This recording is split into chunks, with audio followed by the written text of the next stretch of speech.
Okay, now we're going to make a cone using our paints. Just like we did when we used a pencil, we start out with the top of a triangle and then a curve at the bottom. Now I'm going to make sure I've got a clean brush, and I'm going to start with my plain red. Again, my light source is coming from this way, this direction. So it's going to be lighter on this side. I'm going to start in the middle with my plain red, straight out of the tube.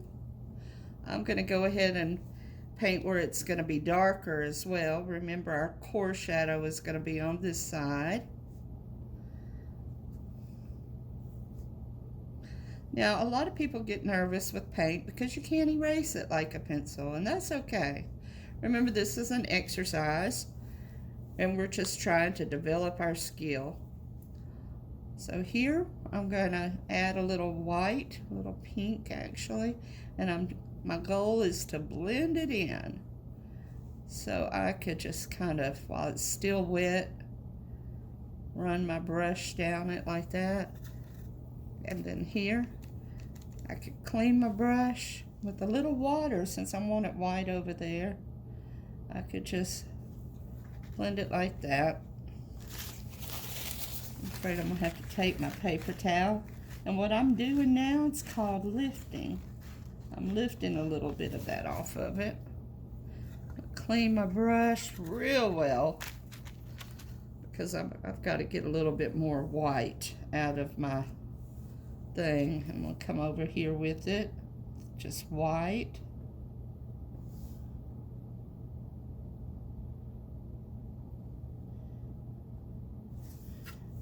And get my brush wet again. Try to blend it together. And again, I do like to use my finger. Now, I got out of the lines, and I'm not real messed up about it because it's just an exercise, but if I wanted to, I could get some white paint and paint over it, and you wouldn't be able to see it and even know it's there.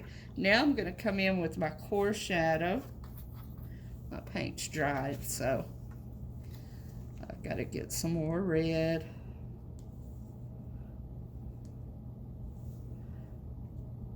And darken it with just a little bit of black. Make me another dark color for my core shadow like I did up here. I'm going to come on this side. Down here where the light wouldn't be hitting it as much. And then way over here, make it even darker.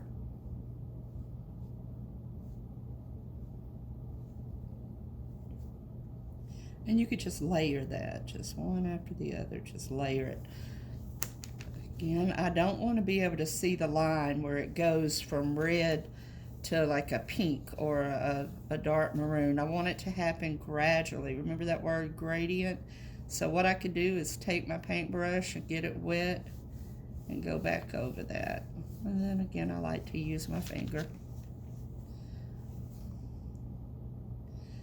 Now I'm missing my cast shadow. So I'm going to come in with that. And again, it's going to be down at the bottom. It's not going to be way up there. It's going to be darkest close to it. And then maybe get a little lighter as it goes farther out.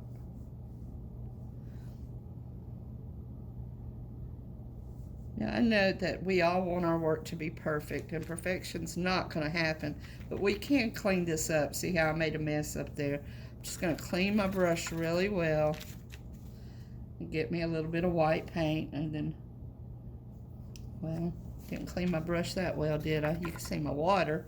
You would understand why. Sometimes you got to start out by cleaning your water. So I'm just going to get a little white paint and try to clean that up a little bit, make it look a little nicer. But if I did it while it was still real wet, it would just smear it.